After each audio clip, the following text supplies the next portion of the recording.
Christine Reyes, napapabalitang buntis na sa first baby sa kanyang boyfriend na si Marco Gumabaw.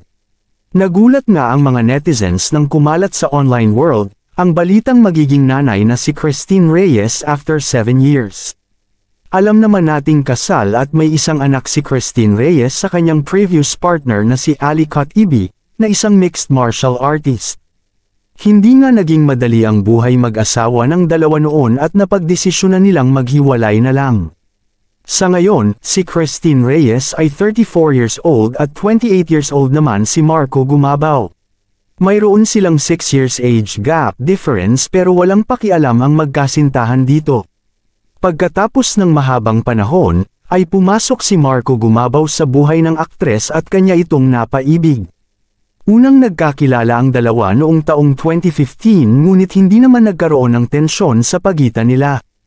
Inamin ni Marco Gumabaw na crush na niya si Christine Reyes noon, at ito daw ang kanyang ideal girl. Laging spotted na magkasama ang dalawa sa iba't ibang lugar, kaya naman hindi na nag-deny ang dalawa sa kanilang tunay na relasyon.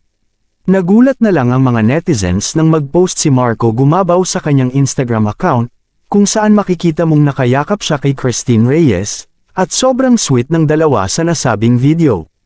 Ngayon, ayon sa isang source, makukumpleto na ang pamilya ng dalawa dahil sa panibagong blessings na hatid ng pagbubuntis ni Christine Reyes.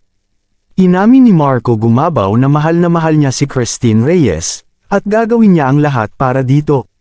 Close din siya sa anak ni Christine Reyes na si Amara, at inaalagaan niya din ito. Sa ngayon, deadma ang dalawa sa kanilang age gap at sinabing age doesn't matter pagdating sa pag-ibig. Excited ang dalawa sa bagong chapter ng kanilang buhay at mas mamahalin pa nilang dalawa ang kanilang nabuong pag-ibig. Anong masasabi ninyo sa balitang ito?